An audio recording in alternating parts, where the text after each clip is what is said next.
ajaran beliau dalam kehidupan kita.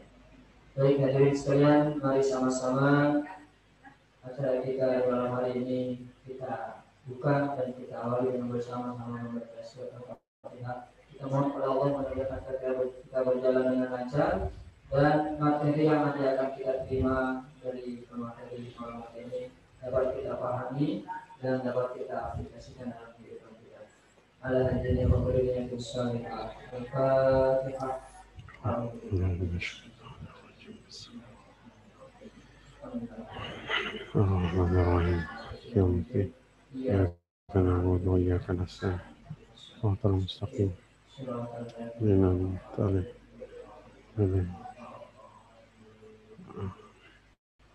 Berikutnya menunjukkan hati kita untuk para berkah dari Allah Subhanahu wa taala.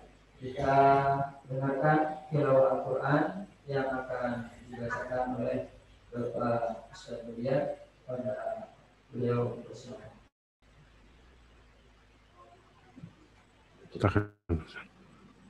Oh, siap. Silakan Ustaz.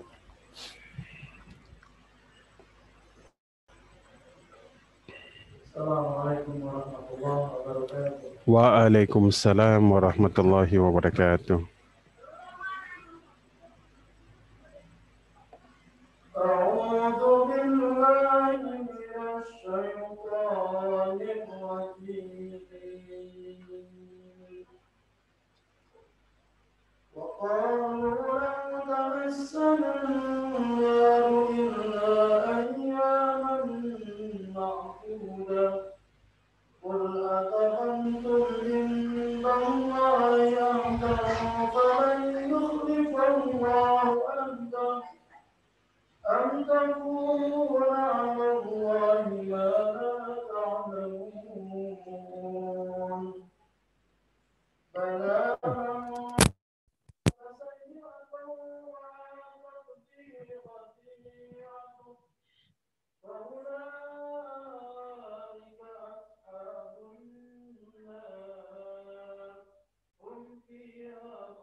Waalaikumsalam warahmatullahi wabarakatuh.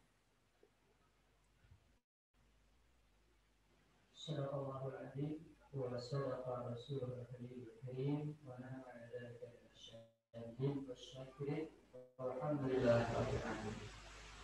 Alhamdulillah telah kita dengarkan bersama-sama pembacaan ayat Al-Qur'an dibacakan oleh akhirnya Ustaz Budia. Mudah-mudahan kita mendapat kesulitan hati dan jiwa berkah dari Allah Subhanahu wa taala, mendapat pahala dari apa yang kita katakan. Hadirin muqaddidin wa qatibat dari Allah Subhanahu wa taala. Acara yang berikutnya yaitu kita akan mendengarkan penyampaian materi pemaparan oleh Ustaz Dr. Rusman Hussein Al-Wara Sadesi dengan tema fikih zakat dan kaitannya dengan ekonomi umat. Pada hadirin sekalian, mari kita dengarkan dan kita selain mendengarkan siapkan juga barangkali sebelum kita mendengarkan ini semua ada pertanyaan-pertanyaan yang sudah memang kita pikir sejak lama mungkin ya. Mari sama-sama kita dengarkan sama apa yang disampaikan pada Ustaz. Baik, syukran. Bismillahirrahmanirrahim. Uhayyikum jami'an bitahiyatul Islam. Assalamualaikum warahmatullahi wabarakatuh. Bismillahirrahmanirrahim. Alhamdulillah. Alhamdulillahilladzi la yansa man dzakara. Alhamdulillahilladzi la yudayyi'u man syakara. Alhamdulillahilladzi yajzi bihil ihsani ihsana wa bisabri najata wa ghufrana. Asyhadu an la ilaha illallah wa asyhadu anna Muhammadan abduhu wa rasuluh. Allahumma salli ala sayyidina Muhammad wa ala alihi wa sahbihi wa man tabi'ahum ila yaumiddin, amma ba'du. Alhamdulillah kita bisa berkumpul pada hari ini di masjid yang kita cintai ini bersama orang-orang yang terbaik di tempat yang terbaik. Semoga kita dikumpulkan oleh Allah Subhanahu wa taala di tempat yang terbaik. Amin ya rabbal alamin. Yang saya hormati Pak Haji Mehmet, Ketua Yayasan Stay Asyukriyah, beserta para jamaah ya yang melakukan i'tikaf pada malam yang keempat ya pada malam hari ini. Semoga apa yang kita bahas pada malam hari ini menjadi pahala menuntut ilmu sehingga menambah pahala demi pahala yang kita lakukan pada malam-malam Asyrul Awakhir di bulan Ramadan. Amin ya rabbal alamin. Saya akan coba share screen buat teman-teman yang mengikuti dari Zoom ya, agar bisa melihat file atau materi yang saya bagikan di sini. Saya akan coba bagikan sebelum saya bahas agar yang soalnya pesertanya ini ada yang online, ada yang offline. Ada yang hadir langsung di sini tapi juga ada yang kemudian hadirnya dari rumah ya, maka saya coba share, mudah-mudahan bisa.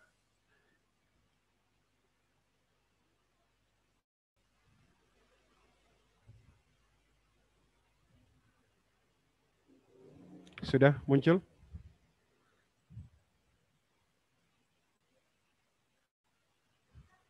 Sudah ya? Alhamdulillah. Nah, Bapak Ibu bisa baca di screen juga. Hari ini kita akan bahas tentang zakat. Kita bahas tentang zakat. Ya. Kalau dalam terminologi bahasa, zakat ini at-taharah. Ya. At-taharah ini berarti suci atau an-nama. An-nama di sini berarti berkembang. Ya, maka seseorang yang mengeluarkan zakat, ya, insya Allah hartanya ini kemudian tersucikan, kemudian dia akan berkembang. Makanya kata Nabi, tidak akan berkurang harta seseorang karena zakat, bal yazdad, bal yazdad, bal yazdad. Ya, tapi dia bertambah, dan dia bertambah. Jadi insya Allah tidak akan ada seorang pun yang kemudian hartanya ini habis karena zakat. Karena dari terminologinya saja, kita tahu bahwa zakat ini artinya an-nama. Ya, dia tumbuh dan dia berkembang. Ya. Ini nanti kontradiksi dari riba. Kalau riba ini justru dimusnahkan, tapi zakat ini ditumbuhkan oleh Allah Subhanahu wa taala. Kalau dalam terminologi syariat, ya, di sini zakat ini salah satu bagian ibadah kepada Allah. Jadi kita mengeluarkan harta yang wajib dikeluarkan dan kemudian diperuntukkan kepada golongan yang sudah ditentukan. Ya, jadi dari sini nanti bedanya zakat dengan sedekah biasa. Kalau sedekah biasa itu boleh diberikan kepada siapa saja, tapi kalau zakat, golongan yang menerima itu sudah ditentukan. Ya, jadi sudah ditentukan sehingga kemudian kita tidak bisa begitu saja memberikan zakat ini kepada sesiapapun kecuali kepada golongan yang kemudian sudah ditentukan oleh Allah Subhanahu wa taala. Nah, maka zakat ini sering dikaitkan dengan ibadah salat, ya, yang merupakan salah satu ibadah yang utama di dalam Islam.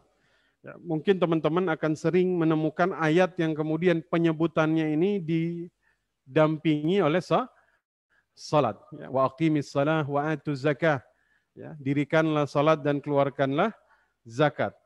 Ya, jadi dulu zaman Abu Bakar, ketika Abu Bakar menjadi khalifah, itu Abu Bakar membuat delegasi-delegasi. Tugasnya itu apa? Tugasnya itu kemudian untuk memerangi orang yang enggan bayar zakat setelah wafatnya Nabi Muhammad sallallahu alaihi wasallam. Itu kita tahu di antara delegasi yang dikirim itu ada Ikrimah, ya. Itu diperangi. Kenapa? Karena zakat ini merupakan salah satu rukun yang kemudian harus dipenuhi di dalam Islam.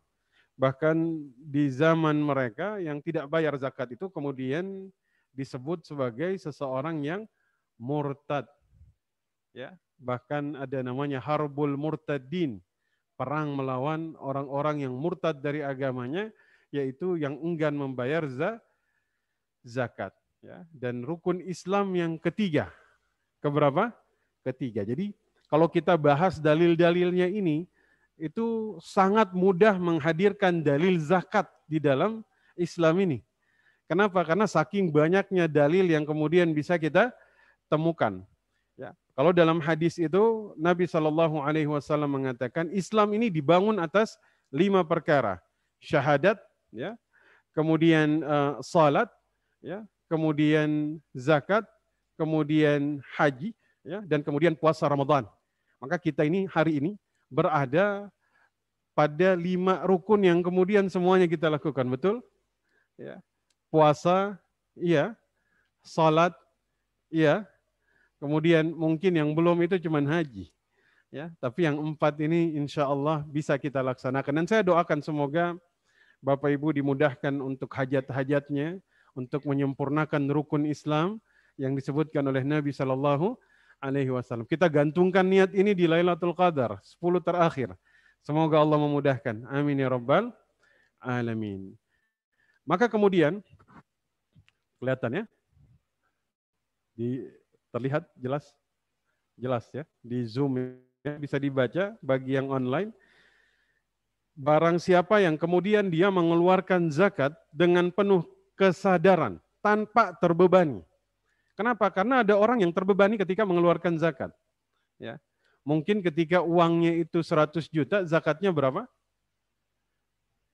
2,5 juta. Oh, masih ringan. Tapi waktu uangnya sudah 1 miliar, jadi berapa? 25 juta. Di sini nih sudah mulai, ya, wah banyak juga gitu ya. Maka dikatakan, barang siapa mengeluarkan zakat, penuh kesadaran tanpa terbebani, dia akan merasakan kelezatan iman. Merasakan apa? Kelezatan iman. Jika dia keluarkan dengan kesadaran tanpa terbebani, maka dipastikan dia akan merasakan kelezatan iman. Nabi SAW bersabda dari hadis yang saya kutip di sini dari Imam Abu Daud, ada 3 hal. Barang siapa melaksanakannya, maka dia akan merasakan manisnya iman, halawatul iman.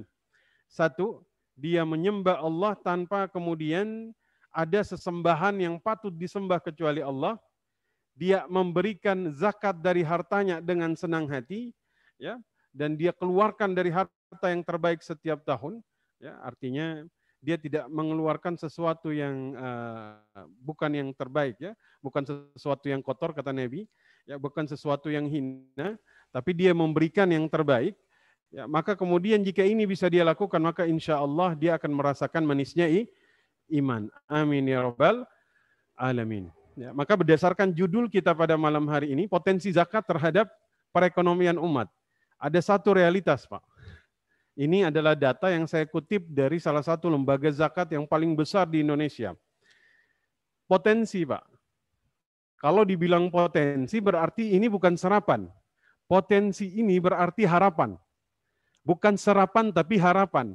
Kalau semua orang yang kemudian bayar zakat, semuanya, maka harapannya itu yang terkumpul 233,8 triliun.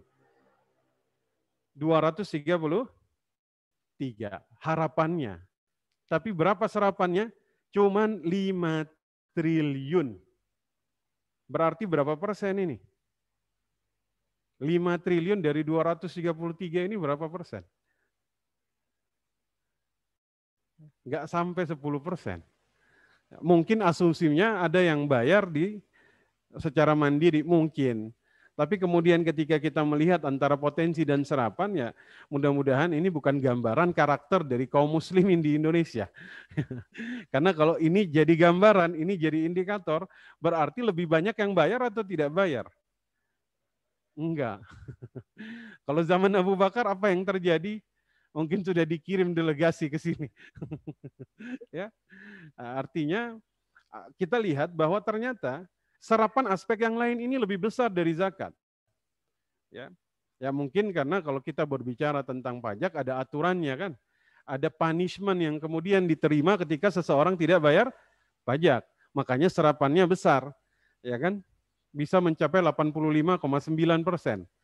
Ya, zakat punishment-nya kapan? Nanti di akhirat. Belum sih, jadi orang nggak bayar pun kayaknya lebih takut nggak bayar pajak ketimbang zakat. Karena kita konsentrasinya itu kepada sesuatu yang efeknya itu terasa sekarang. Tapi kemudian nanti kita akan sampai pembahasan bagaimana tidak bayar zakat ini seperti, nanti kita bahas satu-satu ya, mudah-mudahan kemudian ini. Nah di sini saya mengutip sedikit dari data, tapi saya tidak bahas data pada hari ini. Kita akan langsung membahas tentang fikihnya, ya, sesuai dengan judul kita. Naam, ancaman. Ya, tadi seperti yang saya sampaikan, ancaman bagi orang yang nggak mau berzakat. Ya, di sini saya mengutip surat Al-Imran ayat ke 180. Satu, pada hari kiamat, seseorang yang nggak bayar zakat, maka harta yang tidak dia bayarkan dari zakatnya akan dikalungkan di lehernya. Akan dikalungkan di lehernya pada hari kiamat. Ini Masya Allah. Antum pernah harta antum dikalungkan di leher? Pernah? Enggak ya. Jika kemudian di dalam surat Al-Imran ini dikatakan bahwa seseorang yang enggan bayar zakat maka akan dikalungkan di lehernya harta yang tidak mau dia keluarkan zakatnya. Maka ini kemudian adalah sesuatu yang sangat apa kalau kita bilang ancaman yang kemudian sebenarnya sudah harus menggerakkan hati seseorang untuk bayar zakat. Ya, nah kita tambah lagi biar kemudian semakin yakin. Ini bukan menakut-nakuti, tapi ini memang betul apa yang ada di dalam Al-Quran dan Al-Hadis. Nah, di sini harta yang tidak dikeluarkan zakatnya ini akan menjadi seekor ular jantan yang beracun dan memakan pemiliknya, sebagaimana dalam hadis yang saya kutip bisa dilihat. Qala Rasul sallallahu alaihi wasallam, "Man atahu Allahu malan falam yu'addi zakatahu." Barang siapa diberikan harta oleh Allah dan tidak dikeluarkan zakatnya, maka kemudian hartanya ini di hari kiamat dirubah menjadi seekor ular jantan. Antum takut ular? Ana tuh ular, hatta ular mainan ana takut. Hatta mainan, Pak. Ya. Dulu tuh pernah, sudah sekitar 2 tahun lalu, ada ekor ular nggak sengaja lewat depan rumah. Ana tuh setahun, Pak. Mau keluar depan rumah itu lihat-lihat dulu. Ada nggak kira-kira ular yang lewat. Apalagi di sini dikatakan bahwasanya dirubah menjadi ular jantan. Ya, yang kemudian kata Nabi SAW, dia dikalungkan di leher pemilik harta yang tidak dikeluarkan zakatnya, kemudian dia akan memakan atau menggigit dari pemiliknya dan mengatakan, ana kanzuk, ana maluk. Saya adalah hartamu yang dulu tidak engkau keluarkan zakatnya. Nah, ini adalah sesuatu ancaman yang bagi saya ini sangat luar biasa. Perumpamaannya ini seekor ular, dan seekor ular yang dikatakan beracun, sampai kemudian racunnya ini seperti busa yang keluar dari setiap sudut mulutnya. Ya, ini perumpamaan yang kemudian diceritakan oleh Nabi Shallallahu Alaihi Wasallam. Ya, mungkin di dunia ini ada yang pernah mengalungkan ular di lehernya. Ada yang pernah di sini? Ya, kalau saya nggak berani, ya, karena cukup menyeramkan. Nah, maka harus ada satu keyakinan bahwa seseorang yang mengeluarkan zakat atau bersedekah itu tidak akan mengalami pengurangan di dalam hartanya. Ya, di sini Nabi Shallallahu Alaihi Wasallam itu bersabda bahwasanya zakat tidak mengurangi harta, tapi dia bertambah dan dia bertambah. Ya. Nah, kita lihat. Zakat itu Allah sebutkan dalam Al-Quran sebanyak 32 kali. 32 kali. Ya, itu disyariatkan tahun kedua Hijriah. Ya. Jadi puasa ini juga disyariatkan di tahun kedua Hijriah, di bulan Sya'ban. Ya. Begitupun juga zakat ini disyariatkan pada tahun kedua Hijriah, jadi berdampingan dengan disyariatkannya puasa Ramadan. Ya. Maka dia merupakan salah satu bagian dari rukun Islam. Ya, ini tidak diragukan lagi. Ya. Kata Ibnu Hajar Al-Asqalani, ya, seperti yang saya sebutkan tadi, zakat ini kepastian dalam syariat Islam. Kita tuh nggak bersusah payah lagi untuk kemudian menghadirkan bukti dan dalil. Ya. Ini luar biasa sekali, sangat banyak. Nah, kita langsung saja bahas fikihnya ya. Tadi muqaddimah. Sekarang kita bahas fikihnya. Ada syarat wajib dari zakat. Satu, Islam. Berarti seseorang yang bukan Islam, boleh dia mengeluarkan zakat? Enggak boleh. Karena syarat pertama adalah Islam. Itu syarat yang mutlak. Seseorang harus menjadi Islam, Muslim, baru dia bisa kemudian mengeluarkan zakat. Ya. Kedua, dia merdeka. Jadi zaman dulu itu seorang budak nggak bisa kemudian mengeluarkan zakat jika harta yang dia pegang itu adalah harta dari tuannya. Ya. Kemudian yang ketiga, harta tersebut adalah miliknya secara sempurna. Atau dalam fikih itu kita menyebutnya al-milkut tam, kepemilikan sempurna. Ya, nggak mungkin kemudian sesuatu yang bukan miliknya secara sempurna dikeluarkan zakatnya, nggak bisa. Harus mutlak kepemilikan sempurna. Ya. Kemudian hasil usaha yang baik. Nah, ya, hasil usaha yang baik. Maka zakat ini hanya bisa dikeluarkan dari harta yang baik. Kalau ada seseorang kemudian, oh berarti misalnya dia begal misalnya kan, dia merampok bank misalnya, dapat 10 miliar kan, dikeluarkannya 250 juta, alhamdulillah sisanya sudah suci. Enggak. Enggak bisa. Kenapa? Karena sumbernya harus yang baik. Tidak boleh dari sumber yang kemudian haram. Dia tahu artinya zakat suci, mensucikan, tapi bukan berarti yang haram dia sucikan semuanya lewat zakat. Nah, kemudian cukup nisabnya. Ya, nisab. Ini mungkin Bapak Ibu sering dengar kalimat nisab ini ya. Apa itu nisab? Nisab ini batas, ambang batas harta seseorang itu wajib dikeluarkan zakat. Dulu itu kita kemudian menggunakan 20 dinar emas atau 85 gram. Atau kalau peraknya ini 196 gram perak. 85 gram emas sekarang berapa rupiah Bapak Ibu?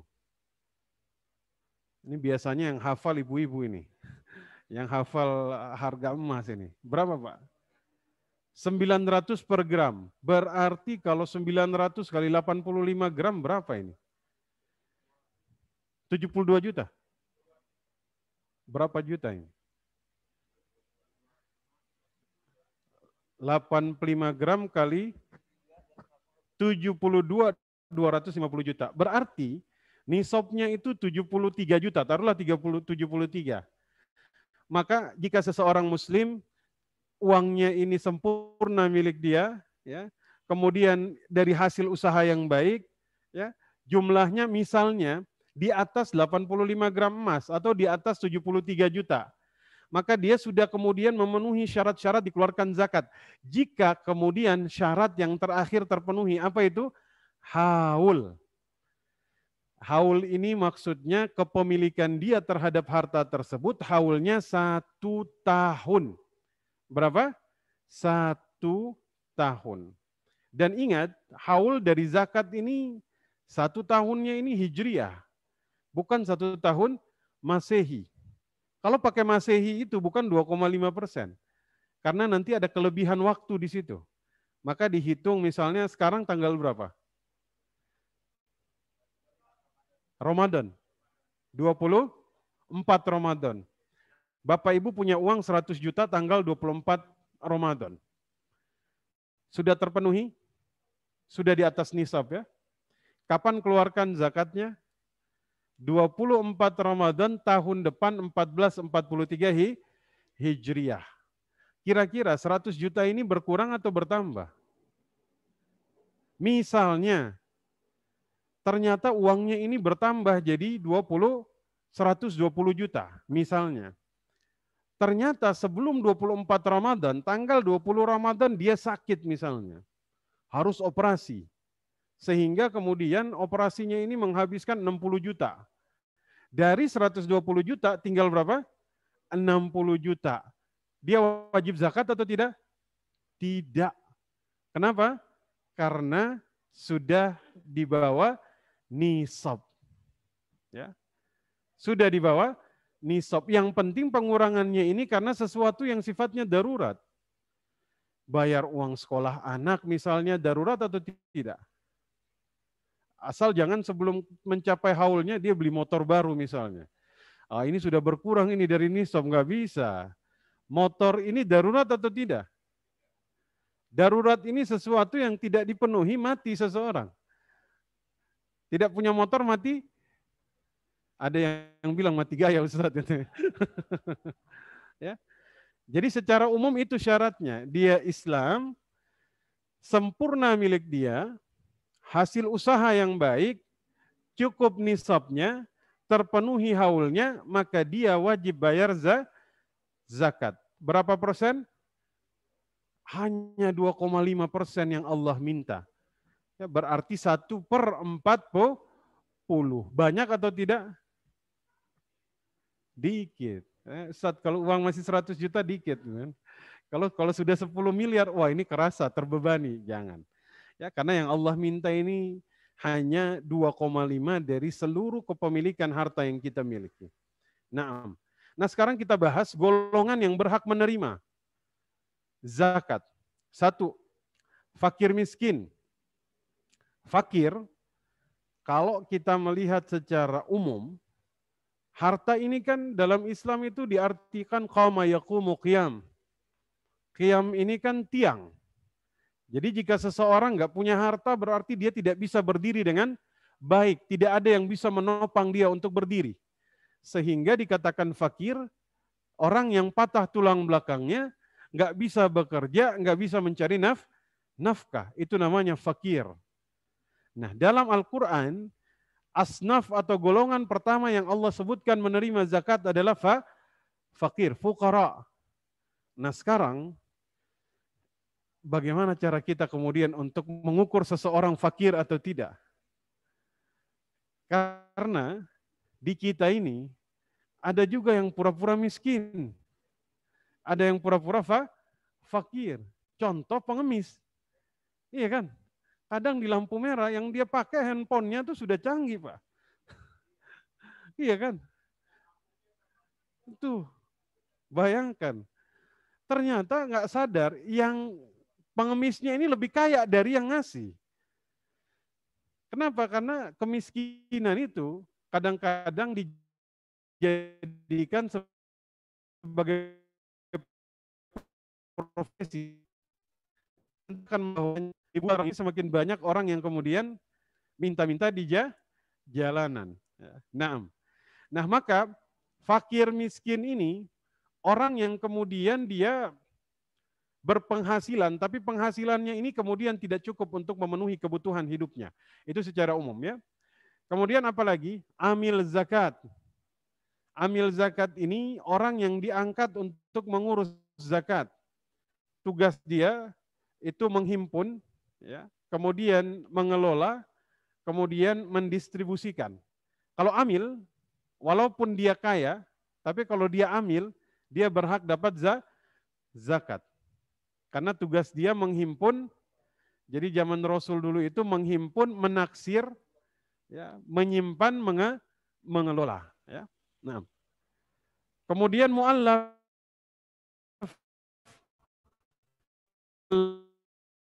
orang-orang yang dia kemudian dilembutkan hatinya untuk Islam. Cuman lagi-lagi, kadang-kadang ada mu'alaf yang memanfaatkan mu'alafnya untuk menerima zakat. Ya, orang mu'alafnya mungkin udah 5 tahun. Kan mu'alaf ini untuk melembutkan hatinya kan. Kalau dia baru masuk Islam boleh dikasih zakat agar apa? Hatinya semakin lembut, ya kan? Tapi kalau sudah 10 tahun masa tidak lembut-lembut juga? Ya. Maka kemudian ini asnaf-asnaf yang harus kemudian diperhatikan. Nah, kemudian riqab. Riqab ini seorang hamba atau budak yang dijanjikan oleh tuannya, dia boleh menebus dirinya, maka dia boleh menerima zakat. Cuman mungkin riqab ini zaman sekarang sudah nggak ada lah. Ya. Kemudian gharimin. Gharimin ini orang yang terlilit hutang. Ya. Dia berhutang karena mendamaikan dua orang yang berselisih, atau dia berhutang untuk dirinya sendiri, untuk kepentingan yang mubah atau tidak mubah. Yang penting kalau yang tidak mubah, dia tuh sudah bertaubat. Maka dia boleh terima zakat. Ya. Fisabilillah. Nah, ini menarik ini. Asnaf fisabilillah ini, kalau zaman dulu itu orang yang ikut perang, jihad fisabilillah, apapun yang ikut pada saat itu, walaupun dia orang kaya, itu dia berhak dapat zakat. Zaman sekarang, fisabilillah ini kemudian diperluas lagi dengan cara sesuatu yang kemudian masuk di dalam menegakkan agama Allah, maka dia termasuk fisabilillah. Seperti dakwah dan lain-lain, jika masuk fisabilillah, maka dia berhak dapat zakat. Ibnu Sabil. Ibnu Sabil ini musafir. Musafir yang kehabisan bekal dalam perjalanan dia. Kemudian sekedar untuk memenuhi kekurangan dia pada saat itu, maka dia diberikan bantuan atau biaya sekedar untuk melanjutkan perjalanan sampai pada tujuannya. Tapi pastikan dulu, musafir ini adalah musafir dengan tujuan yang mubah. Ya kan? Jangan musafir untuk bermaksiat, gitu kan? Seperti itu. Ya, jadi khas dari zakat ini, yang ngasih ada syaratnya, yang terima ada syaratnya, ketat dia. Beda dengan yang lain. Kalau yang lain ini kan sedekah secara umum ini siapapun boleh ngasih. Yang terima boleh sesiapapun. Tapi zakat dia beda. Yang memberikan ada syaratnya, yang menerima juga ada syaratnya. Nah, ini jenis zakat ini juga terbagi menjadi dua. Ada zakat harta atau zakat mal, ada zakat fitrah atau zakat nafs, jiwa. Nah, zakat mal, tapi kita nggak bahas zakat fitrah malam ini ya, takut waktunya nggak cukup. Ini zakat mal atau zakat fitrah kita nih? Zakat mal dulu ya, tapi kalau ada yang bertanya zakat fitrah boleh nanti saya jawab. Jadi zakat mal, ini zakat harta. Zakat fitrah, zakat jiwa. Jadi penyebutannya ini nanti berkaitan dengan jenisnya. Contoh zakat mal. Ada zakat pertanian. Kenapa? Karena dia berdasarkan pada pertanian. Ada zakat peternakan karena atas harta peternakan. Zakat perdagangan karena atas perdagangan. Zakat fitrah karena atas puasa Ramadan. Fitrah. Ini dari akar katanya iftar, fitr. Iftar ini orang berbuka.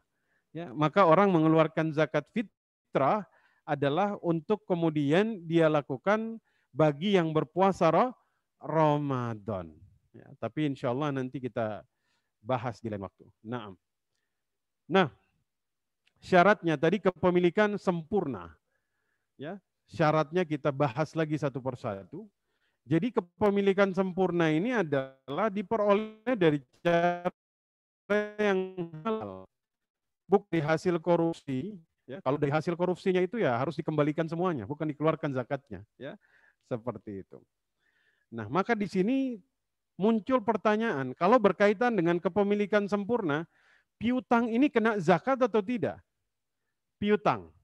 Ya, kalau kata Imam Syafi'i, saya kutip di sini, piutang itu ada dua, Bapak Ibu. Ada piutang lunak, ada piutang keras. Apa itu piutang lunak? Piutang yang kita itu masih bisa mengharapkan dibayar. Ya, kalau piutang keras, piutang yang orangnya ini susah bayarnya, nah ini nggak ada kewajiban zakat. Jika dia bayar, baru kita keluarkan. Misalnya antum punya uang 100 juta, dipinjam sama seseorang. Yang antum tahu dia akan bayar. Maka ada zakatnya? Ada. Ketika haulnya 1 tahun, keluarkan. Tapi kalau seseorang dia pinjam dan tidak diharapkan dikembalikan lagi, setiap tahunnya itu nggak kena zakat. Karena kata Imam Syafi'i masuknya harta piutang yang keras. Maksudnya keras itu nggak diharapkan dia bisa membayar. Nah, kemudian harta yang berkembang atau yang produktif. Ya. Maksudnya adalah dia ini adalah harta yang kemudian memberikan keuntungan dan kepada pemiliknya, ya. Dan kemudian harta tersebut berkembang, ya. Maka seperti harta perdagangan. Perdagangan ini kan misalnya contoh hewan ternak yang dikembang biakan. Ini berkembang kan. Ketika dia kembang biakan dan kemudian dia niatkan untuk dijual, maka kena zakat. Ya. Kemudian harta yang berkembang secara kualitas. Ya, tapi ketika seseorang itu memiliki sesuatu yang dia gunakan, dia punya mobil ada 10. Zakat atau tidak? Ada 10. Tapi dia gunakan pribadi. Hari Senin pakai yang satu, Selasa satu, Rabu satu, Jumat satu. Kalau dia pakai terus itu nggak dipakai untuk usaha, misalnya tidak disewakan dan lain-lain, itu nggak kena zakat. Jika harta tersebut untuk dia pergunakan. Ya. Rumah misalnya ada 8 misalnya. Nanti beda kalau kemudian rumah ini dijual, diperjualbelikan, maka kena zakat perdagangan. Tapi selama dia gunakan untuk kemudian kebutuhan dia secara pribadi, itu tidak kena zakat. Karena kata Nabi SAW, laisa ala muslim sadaqah fi abdihi wala firasihi. Ya, seorang muslim tidak dikenakan zakat pada budak dan kudanya. Ya, jika kemudian itu adalah sesuatu yang dia pergunakan secara umum. Baik, saya ganti posisi duduk dulu. Sampai di sini mau ada pertanyaan atau sampai selesai? Baik. Alhamdulillah. Nah, nisab tadi sudah jelas ya. Nisab sudah jelas. Melebihi kebutuhan pokok. Artinya, zakat itu dikeluarkan setelah kebutuhan pokoknya ini dia keluarkan. Kalau sudah dia keluarkan, sisanya inilah yang kemudian baru dia keluarkan zakatnya jika kemudian dia masih berada pada nisab. Maka kita ini harus jujur terhadap kebutuhan pokok kita. Jangan menganggap semuanya pokok, Pak. Ini bahaya ini. Pokok. Kalau pokok ini kan berarti kita harus kemudian mengklasifikasikan. Kalau secara ekonomi itu kan ada primer, sekunder, tersier, atau hajiyah, daruriyah, hajiyah, tahsiniyah. Hajiyah ini ya primer, sesuatu yang kemudian harus dipenuhi. Kalau tidak dipenuhi, maka keberlangsungan hidup kita ini terancam. Maka zakat itu dikeluarkan setelah kebutuhan yang sifatnya primer ini dipenuhi. Jadi kelebihan dari kebutuhan pokok inilah yang kemudian dikenakan zakat. Ya. Kalau antum setelah kebutuhan pokok masih ada sisa, ada, harus diniatkan. Ya, kan? Ya Allah, ana pengen bayar zakat tahun depan 10 juta. Kalau 10 juta kan minimal Allah kasih berapa itu?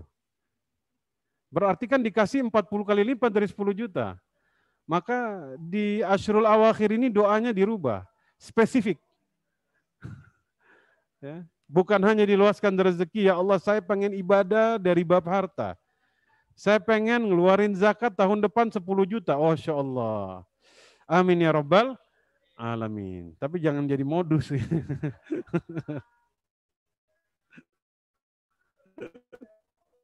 Bukan ngajarin. Tapi kan ini doa secara spesifik kan boleh. Ya Allah, saya pengen tahun depan ngeluarin zakat. Masya Allah. Ya, 5 juta ya Allah. Ya berarti 500 juta ya kalau nggak salah. Amin. Amin ya Rabbal Alamin. Nah di sini ada kemudian saya tuliskan harta apa saja yang kena zakat. Ya. Athman, emas, perak, mata uang, hewan ternak, unta, sapi, dan kambing, pertanian dan buah-buahan. Itu ada gandum, ada kurma, anggur, dan lain-lain. Kita lihat dulu zakat harta yang sifatnya athman atau emas, perak, dan mata uang.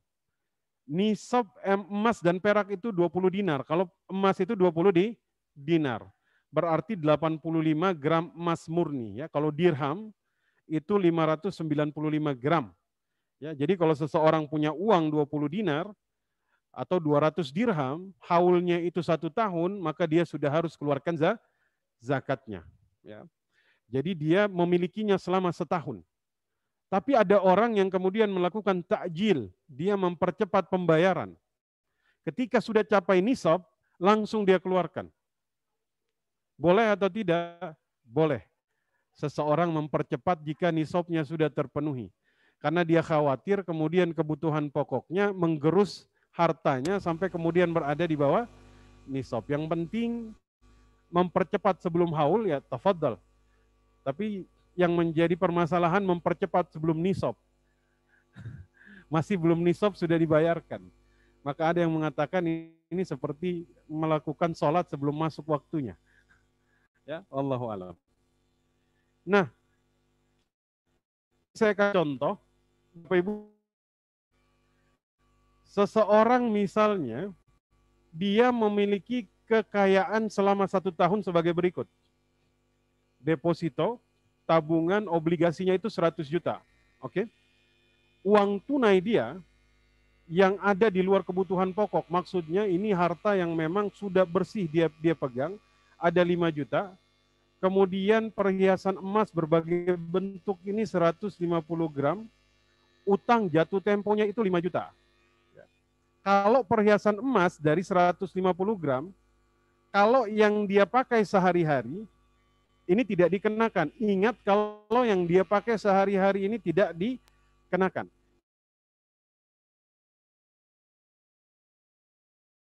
Kena zakat. Atau ada ibu-ibu yang punya 150 gram dipakai semua setiap hari begitu. Di tangannya, di lehernya, ya kan sampai giginya pun emas gitu kan, nggak ada. Paling yang dia pakai itu kan dari 150 ini kan nggak semua. Paling 50 misalnya. Maka yang sisa 100-nya ini kena zakat. Ya. Maka cara hitungnya, tadi tabungannya ada berapa? 100 juta. Uang tunainya berapa? 5 juta. Ya. Dia punya uang tunai, dia punya emas ada 150 gram. Yang dipakai 50 gram. Berarti dikurang 50 gram tinggal 100. Ini 350 ribu zaman dulu nih, mohon maaf. Ini kalau benar real, antum tanya, Ustadz beli di mana itu 350?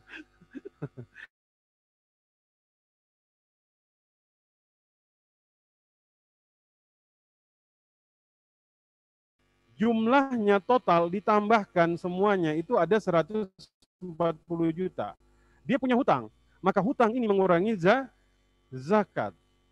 Ya, maka dari uang total yang dia miliki beserta emas yang sudah diuangkan ini, jumlahnya 140 juta, dikurangi hutangnya, tinggal 135 juta, maka zakatnya adalah 135 juta dikali 2,5%, hasilnya 3.375.000.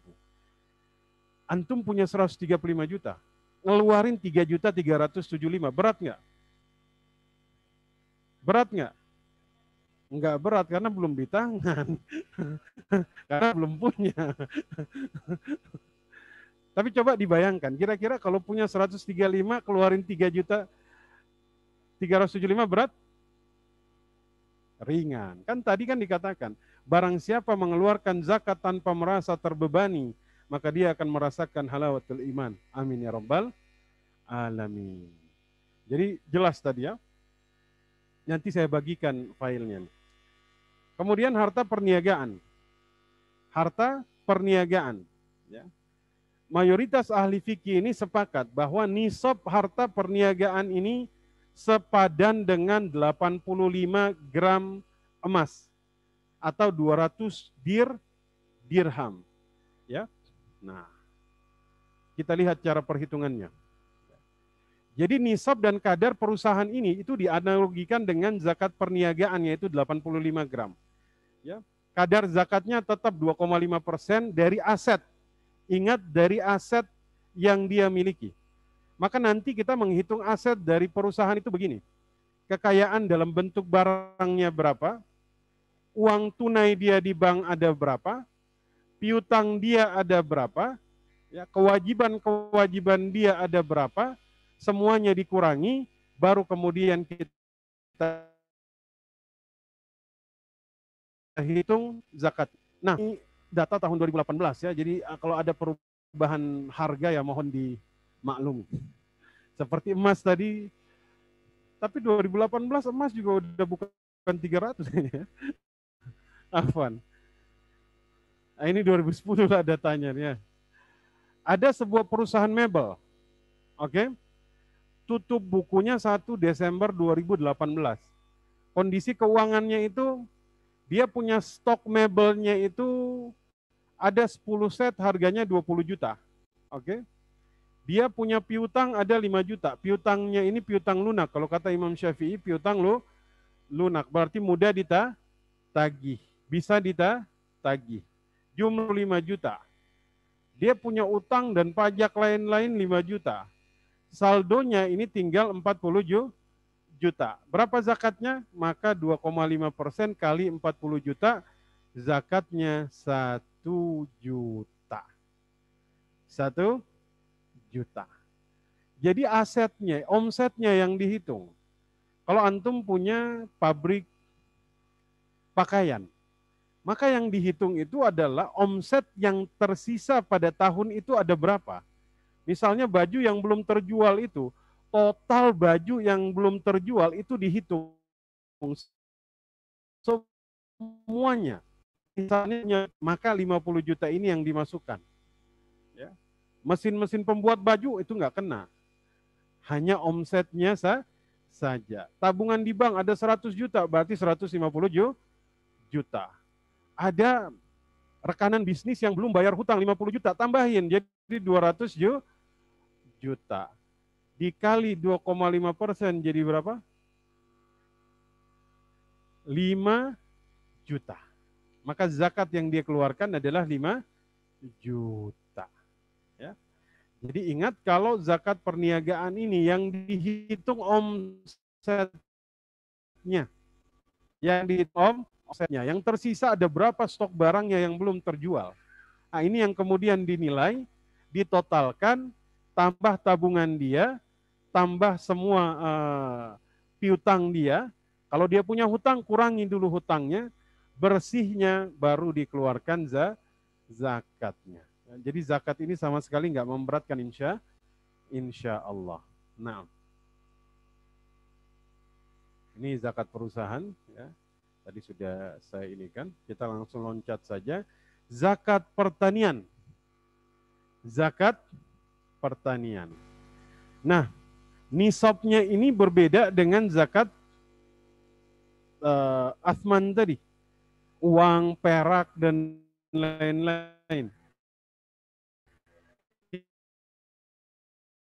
610 kilo. Misalnya beras, jagung, gandum, korma. Nisabnya ini 653. Nah, kadar zakatnya ini nanti beda lagi. Kalau tadi zakat yang sifatnya Athman ini semuanya 2,5%. Tapi kalau pertanian nanti dibedakan. Kalau zakatnya ini biasanya lebih besar, 10%.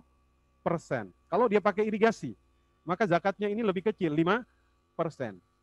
Kalau dia pakai dua-duanya, air hujan dan irigasi, maka ulama mengatakan digabungkan 7,5%. Jadi kalau misalnya antum punya sawah, panen dikurangi dengan bibit, dikurangi dengan pestisida, dikurangi dengan bujang sawahnya, ya maksudnya ujrohnya dia, itu setelah dibayarkan semua, itu tersisa ada 1 ton beras. Kena zakat atau tidak? Kena, karena dia di atas. Nisab 653 kilogram. Kemudian sawah itu pakai tada hujan. Berarti berapa zakat yang dikeluarkan? 1 ton dikali 10%. Berapa itu?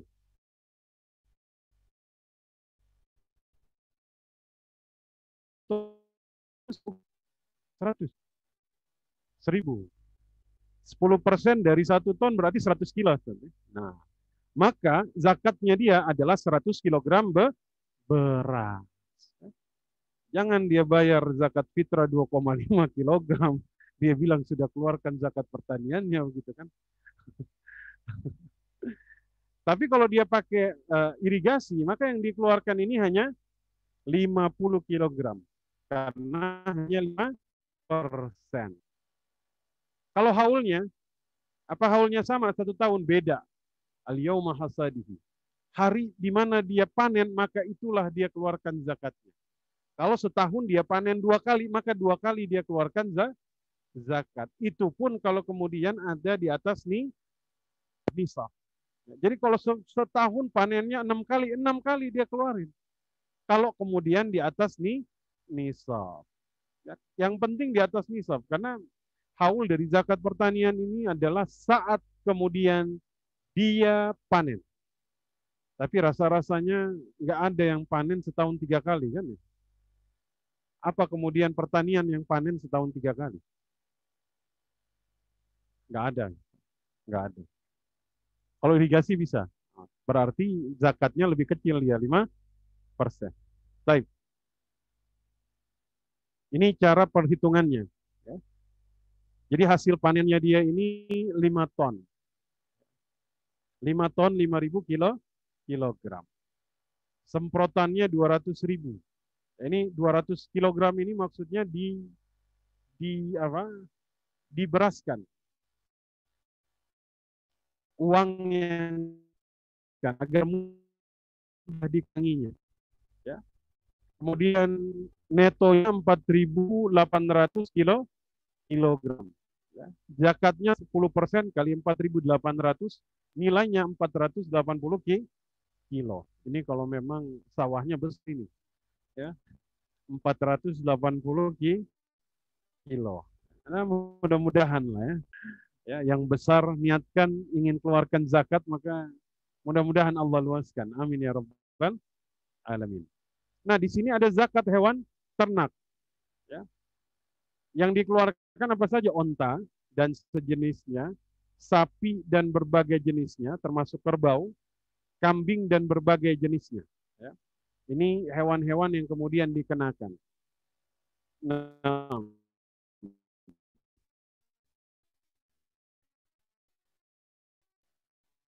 Cara hewan ternak, kalau hewan ternak itu dian susunya, dikembangbiakan, ya, artinya dia tidak dipekerjakan untuk membajak sawah, ya, maka tidak ada zakat bagi dia. Ya. Kalau ternaknya ini saimah, ya, digembalakan di padang rumput yang mubah, ya, maksudnya selama setahun, ya, kemudian tumbuh bukan padang rumput orang. Ya, yang mubah ini dia tumbuh atas kehendak Allah, dia mencapai nisab. Nah nanti nisabnya ini bisa dibaca di sini ya. Ini nisabnya 5 sampai 9 ekor kambing, satu kambing syat, ya. 10 sampai 14 ekor zakatnya 2 kambing. 15 sampai 19 3 kambing. 20 sampai 24 4 kambing. Ini bisa dilihat di sini. Ini zakat-zakat yang dikeluarkan dari ternak yang kemudian kita miliki. Ya. Ini sapi. Ya, 30 sampai 39 ekor sapi, satu tabi'ah. Tabi'ah ini sapi jantan 1 tahun atau tabi'ah. Sapi betina umurnya 1 tahun. Kalau 40 sampai 59 ekor, satu musinnah. Ini sapi betina usia 2 tahun. 60 sampai 69 ekor, 2 tabi'ah. Tabi'ah ini sapi jantan 1 tahun. Ada yang punya sapi sampai 70 ekor di sini. Nah, kalau yang sudah punya harus keluarkan zakatnya kalau terpenuhi ya. Seperti ini. Nah, kalau ini nisab dari kambing. 40 sampai 120 ekor kambing dari jenis domba umur 1 tahun atau satu kambing yang jenis maiz berusia 2 tahun. 121 sampai 200 ekor zakatnya 2 kambing. 201 sampai 300 ekor 3 kambing.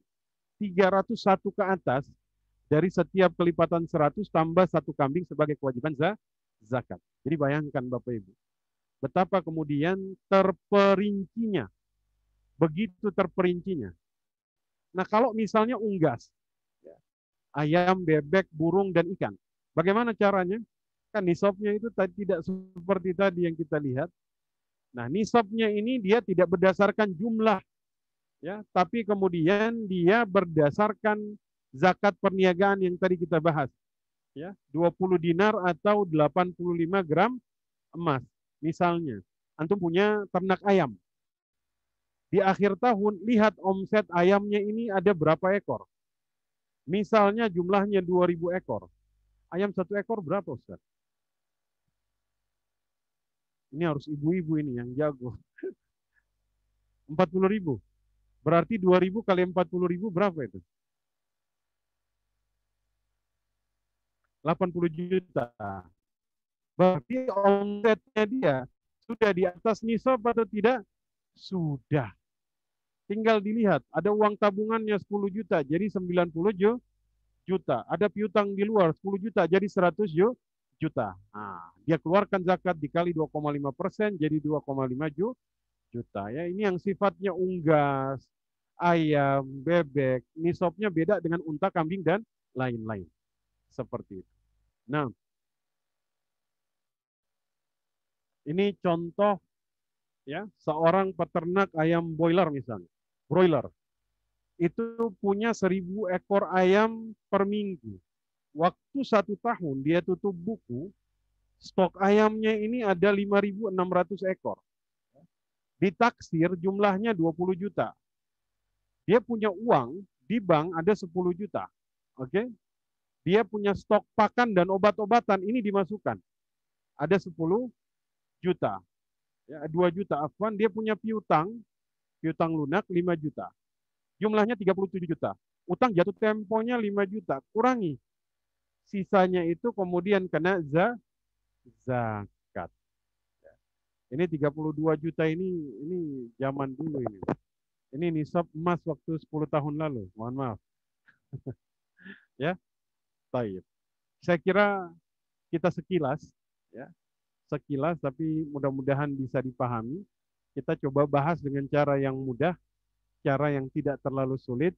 Mudah-mudahan bisa dipahami semua, insya Allah. Amin ya rabbal alamin.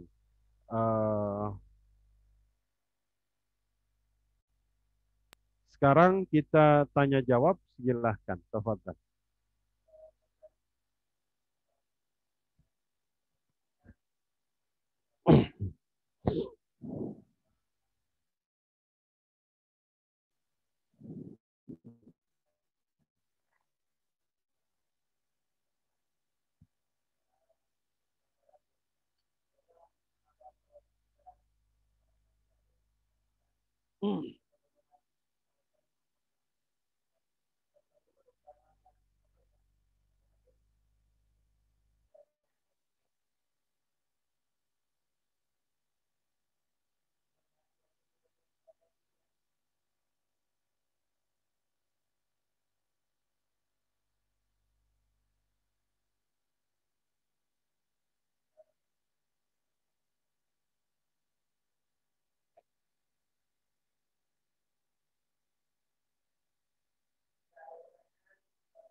Banyak ini.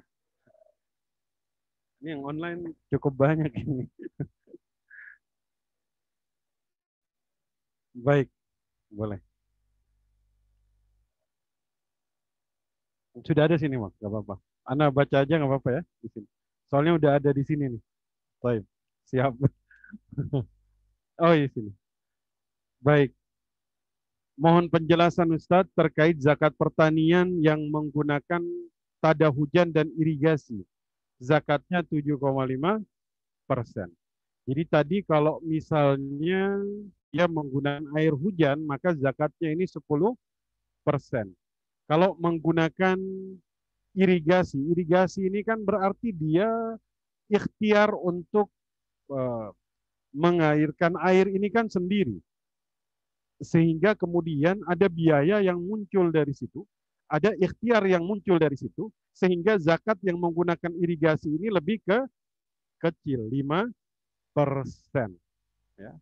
Maka kemudian jika dia menggunakan dua-duanya, jadilah kemudian ulama berijtihad 7,5%. Ya, jelas. Yang kedua, Assalamualaikum Ustaz, apakah cicilan rumah termasuk kebutuhan primer?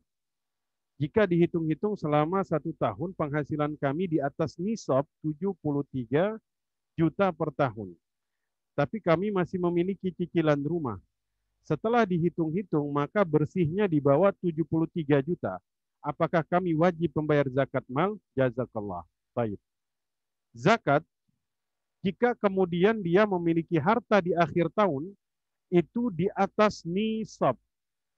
Nisabnya itu 85 gram emas. Zakat itu dibayarkan setelah ada sisa dari kebutuhan pokok. Cicilan rumah ini kebutuhan pokok atau bukan? Ini Ana mau nanya, ini rumah yang kedua apa yang ketiga? Kalau rumah yang kedua ketiga, maka jangan digunakan sebagai pemotong jumlah hartanya. Tapi kalau rumah pertama, maka jadilah dia kebutuhan primer. Maka jika misalnya dia membayar cicilan rumahnya per tahun, per bulan, sampai kemudian di akhir tahun hartanya di bawah nisab, maka dia bayar zakat. Ya, maka nih kalau rumah pertama ya nggak ini, tapi kalau rumah kedua, ketiga ya kena. Karena bukan lagi primer, tapi sudah sekunder atau hajiah. Ya. Baik. Jika, Assalamualaikum Ustaz, Waalaikumsalam. Sebentar. Untuk perhitungan nisab hasil niaga, stok perniagaan juga dihitung ya Ustadz, bukan hanya dari omset.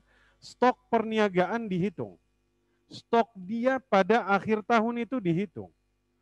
Misalnya sisa stok dia terhadap dagangannya apa misalnya? Dia jual pakaian, maka dihitung. Jumlah stok pakaiannya pada tahun itu, di akhir tahun itu ada jumlahnya berapa? Kemudian dari tabungan dia yang kemudian ada berapa? Kemudian piutang dia berapa? Nah, itu semuanya dijumlahkan. Kalau dia di atas nisab, maka kemudian dia bayar zakat. Kalau dia di bawah nisab, maka dia tidak kena zakat. Ya. Kalau dia punya piutang, piutangnya ini misalnya sudah lama, orangnya nggak bayar-bayar, rekan bisnisnya, kena zakat nggak kena. Kapan dia kena? Kalau orang itu bayar, barulah kemudian dia keluarkan zakatnya. Ini tanda kemurahan Allah kepada orang yang memberikan waktu tunda kepada orang yang berhutang. Nah, izin bertanya, seseorang akan mengeluarkan zakat pertanian dari beras, dari hasil panennya. Apakah zakat yang harus dikeluarkan harus berupa beras atau boleh diuangkan seharga berasnya? Ya, kalau yang paling afdal adalah dikeluarkan berasnya. berasnya. Ini nanti berhubungan dengan zakat fitrah juga ini, ya kan? Beras atau uang. Yang paling afdol beras atau uang. Ya, jika kemudian maslahahnya adalah uang, ya uang, ya kan? Kalau kemudian kebetulan dia punya beras, dia ingin keluarkan, silahkan. Ya, seperti itu. Afdolnya beras. Tapi kalau misalnya maslahah yang ada pada saat itu, hajatnya itu uang, silahkan. Yang penting dia mengeluarkan sesuai dengan kadar yang memang harus diuangkan. Misalnya, dia kena zakat 200 kg beras. Dia ingin mengeluarkan dalam bentuk, ya sesuaikan dengan 200 kg. Jangan dikeluarkan kemudian dengan kuantitas yang lebih rendah. Nggak boleh. Ya, seperti itu. Wallahu alam bisawab. Saya kira sudah. Alhamdulillah.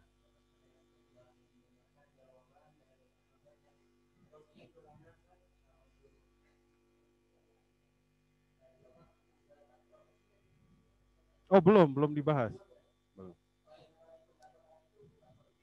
Dari mana? Pendapatan, baik. Oh baik.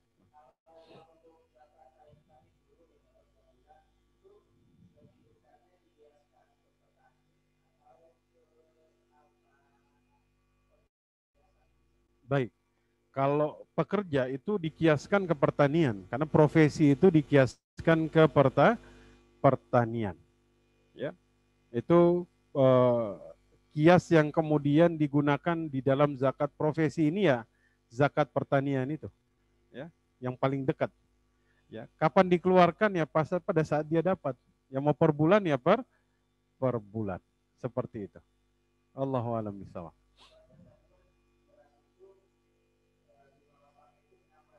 53.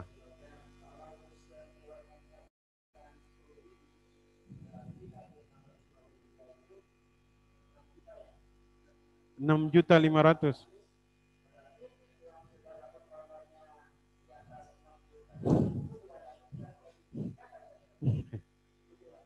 Karena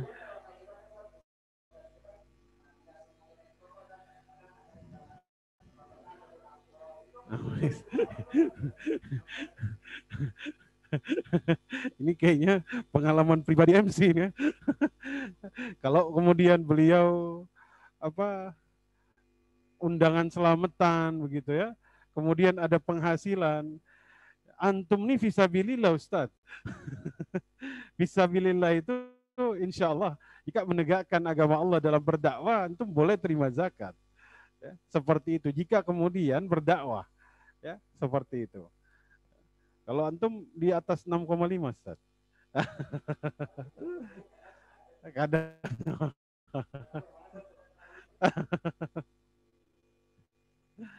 Allahu alam, wallahu alam. Silakan kalau ada yang pertanyaan secara offline kita buka. Silakan.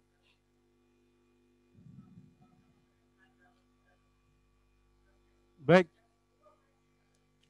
Kalau misalnya dia itu mendapatkan hasil tanpa ada modal yang dia keluarkan, maka yang terbaik 10. Karena kan air hujan ini kan dia mempergunakan karunia Allah. Jika kita mencoba mencari profesi apa yang kemudian tidak ada modal, yang dia betul-betul menggunakan akal pikiran yang kemudian memang datangnya dari Allah. Modal suara doang.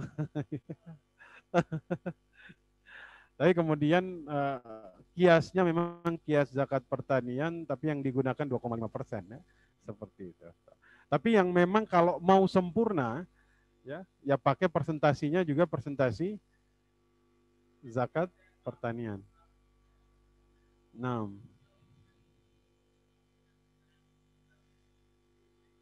Ya, ada 5, ada 10. Betul. Insya Allah, kalau kemudian sudah ada ulama yang apalagi MUI ya, yang kemudian menetapkan itu, maka hukmul qadhi yurfa'ul khilaf. Jika kemudian hukum yang ditetapkan oleh hukumah, maka dia menggugurkan khilaf ya, seperti itu. Ini jawaban diplomatis. Tapi memang kalau mau ikut kaidah dari zakat pertanian ya itu 5/10. Ya, 5/10. Agar kita tidak setengah-setengah kemudian mencomot ininya. Seperti itu. Allahu a'lam. Insyaallah. Baik itu. Boleh, silakan. Silakan. Waalaikumsalam.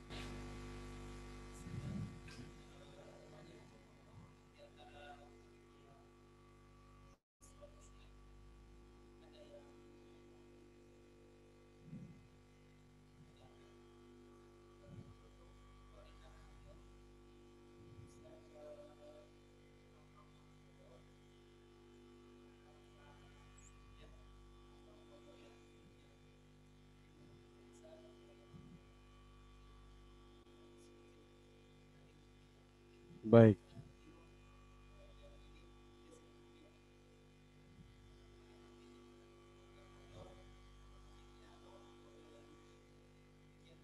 Baik.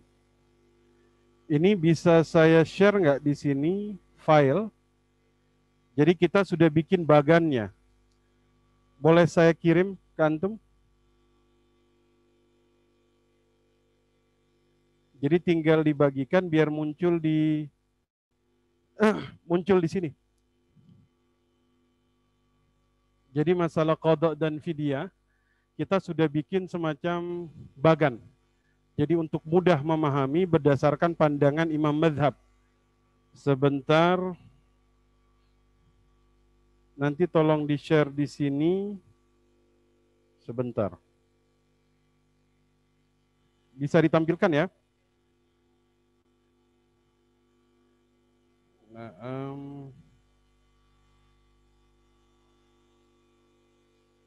sebentar.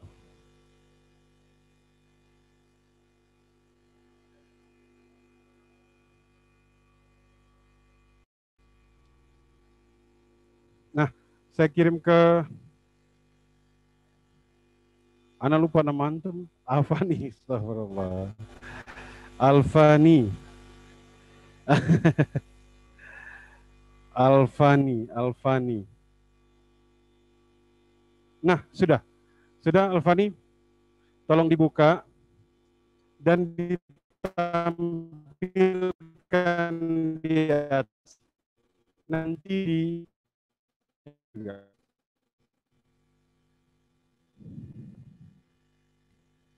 filenya PDF kebetulan.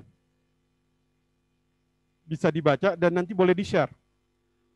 Boleh di-share. Kebetulan ini dibikin, waktu itu kita bikin dengan Konjen Haji Makkah, namanya Dr. Endang Jumali, untuk kemudian kita share sebelum bulan Ramadan. Iya. Nah, sudah terlihat? Iya. Masalah qada dan masalah fiqhiyahnya. Terlihat? Kalau dia sakit tapi bisa sembuh, maka diqada. Oke, jelas? Kalau dia musafir minimal 89 kilometer, maka diqada. Dia boleh berbuka tapi diqada. Wanita haid atau nifas diqada. Oke, itu yang pertama. Yang kedua, tidak mampu. Dia tua renta atau lanjut usia, maka dia bayar fidyah. Kalau dia sakit yang tidak bisa sembuh, maksudnya sakitnya ini tidak diharapkan kesembuhannya, maka dia fidyah. Tadi ibu hamil dan menyusui. Kalau dia qada saja, jika kemudian dia khawatir pada diri dia, ya. Kemudian dia qada dan fidyah jika dia khawatir bagi bayinya. Misalnya dia menyusui. Pada saat itu dia nggak, wah ini kalau saya nggak menyusui bahaya ini. Anak saya tidak mendapatkan pasokan ASI. Ya, maka kemudian dia membatalkan. Maka dia qada dan kemudian dia bayar fidyah. Ya, seperti itu. Jadi ini adalah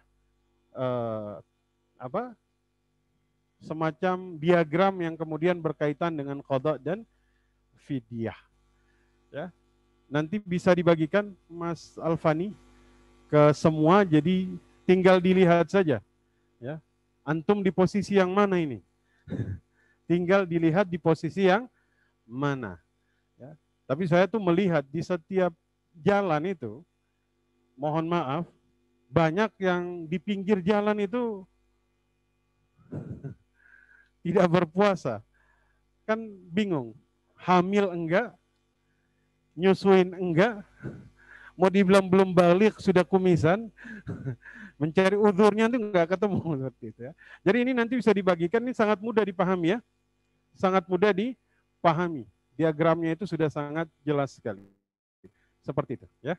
Allahu a'lam bishawab. Saya kira itu pertanyaan terakhir ya. Baik.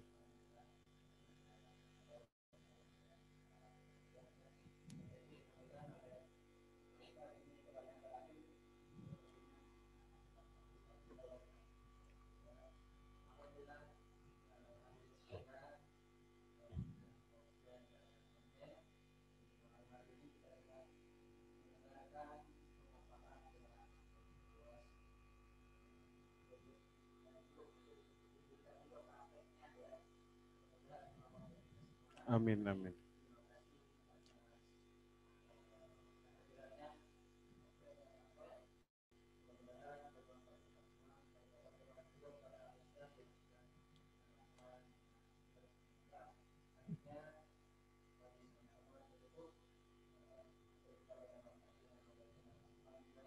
Alhamdulillahirabbil alamin. Astaghfirullahalazim, astaghfirullahalazim, astaghfirullahalazim. Allahumma wa bihamdika asyhadu an la ilaha illa anta astaghfiruka wa atubu ilaik. Assalamualaikum warahmatullahi wabarakatuh. Waalaikumsalam warahmatullahi wabarakatuh.